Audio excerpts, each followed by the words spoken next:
কম কথা বলা মানুষের চরিত্র কেমন হয়? নাম্বার 1, তারা অনেক ধৈর্যশীল হন। তারা অন্যের কথা মন দিয়ে শোনেন এবং ভেবেচিন্তে উত্তর দেন।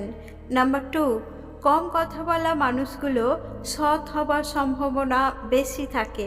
এরা খুব একটা অন্যকে বিরক্ত করেন না বা কষ্ট দেন না।